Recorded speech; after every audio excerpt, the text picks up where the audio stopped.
When we last left off, Absalom had declared himself king at Hebron and was heading for Jerusalem. King David had fled the city before Absalom could arrive. He left behind the priests Zadok, Abiathar, Ahimaaz, and Jonathan, and his advisor Hushai the Archite in the city to work as double agents. Hello, I'm Knight Jake, and welcome to Bible Wars.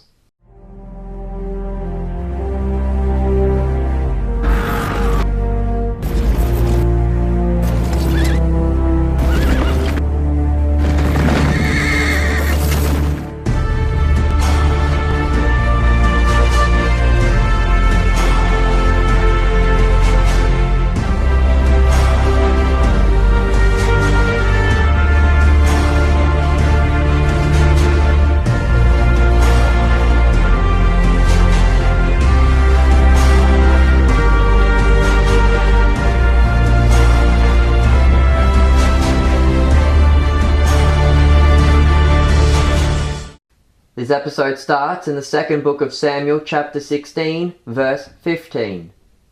Absalom and all the men of Israel who supported him came marching into Jerusalem, ready for a battle. Absalom rode in front, with his advisor Ahithophel by his side.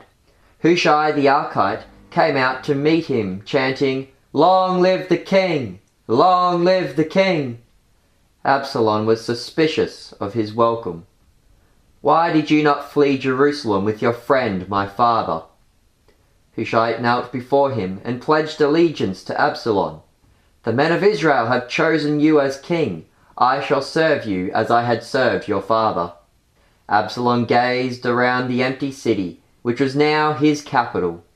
He turned to Ahithophel for advice. In those days, Ahithophel's advice was so wise and so highly esteemed that it was as if it was from God himself. Thus, both King David and Absalom followed Ahithophel's advice. Ahithophel advised Absalom to gather the concubines that David had left behind and to sleep with them in the sight of all the people. This would make Absalom a stench in the nose of King David and would strengthen Absalom's support from the people.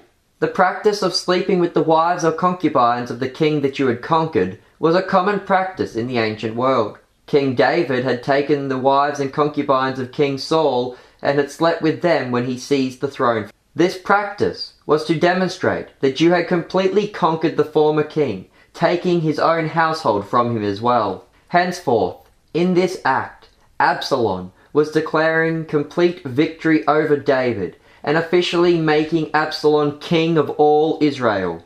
With this act, David was no longer king of Israel, but merely a deposed king and rival to the throne.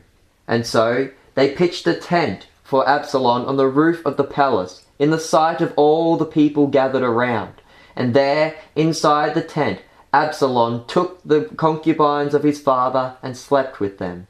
Afterwards, Ahithophel advised Absalom to take 12,000 armed men to pursue David that very first night.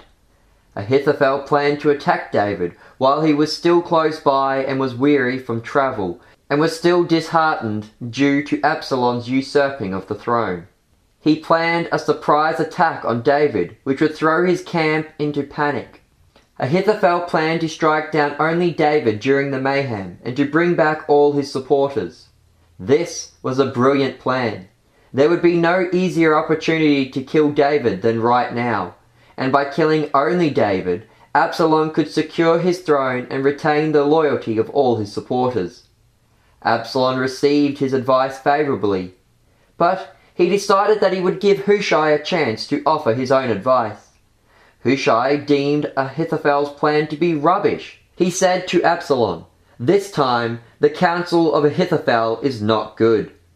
You know that your father and his men are mighty, and that they are enraged at this very moment, like a bear whose cubs have been stolen from her. Your father is an expert at war. He will not spend the night with his people. Instead, he will hide in one of the pits, and as soon as he hears his people attacked, he will flee from them. We will lose many men, and then the people of Israel will say, there has been a slaughter among those who follow Absalom, and you will lose all your support. For the people of Israel know that David is a mighty warrior, and that those who are with him are valiant men." Hushai, who was working for David, knew that Ahithophel's advice was brilliant, and that it would work perfectly. But in order to assist David, he needed to convince Absalom that the plan was useless. So Hushai offered his own plan to Absalom. His plan was that Absalom set about gathering an army from all of Israel, from Beersheba in the south to Dan in the north. Then Absalom could lead an army against David in war. "This way," argued Hushai, "we can fight him in some place where he is found, and we shall come down upon him as dew falls on the ground, and on him and on all his men. Not one of them will be left. If he flees to the city, then all the men of Israel will come with their ropes, and they will tear down its walls." Now Ahithophel was a genius, and his plan was far better. And Hushai, who was working for David, had deliberately given Absalom bad advice. But Hushai was a charismatic speaker, and he swayed the people with his speech so that even Absalom and his men deemed Hushai's plan to be better. And this was ordained by God to answer the prayer of David, who had prayed that the Lord would confound the advice of Ahithophel. In this decision, God planned to bring about the fall of Absalom. Hushai then met secretly with Zadok and Abiathar and told them all that had happened, and instructed them to send word to David. So word was sent via a female servant to Jonathan and Ahimaaz, who were staying at En-Rogel, just south of Jerusalem. But a young man had seen them and went and told Absalom. So Jonathan and Ahimaaz fled to the house of a man at Bahurim and hid in his well. The woman put the covering on the well and scattered grain over it to hide it from sight. When Absalom's servants arrived, the women told them that Jonathan and Ahimaaz had crossed the brook. Absalom's servants crossed the brook, but couldn't find them anywhere, and so returned to Jerusalem. When the men left, Jonathan and Ahimaaz climbed out of the well, and went and told David all that had happened with Ahithophel and Hushai. So David arose, and all the people with him crossed over the Jordan into the land east of the Jordan. They crossed during the night, and by daybreak not a single one of them was left on the western side of the Jordan. When Ahithophel saw that his counsel was not followed, he saddled his donkey, went home, put his house in order, and hung himself. Most likely because he knew Hushai's plan would fail, and he feared the wrath of King David. Join us next time as Absalom and David engage in a battle for the throne of Israel. Thank you for watching this episode of Bible Wars.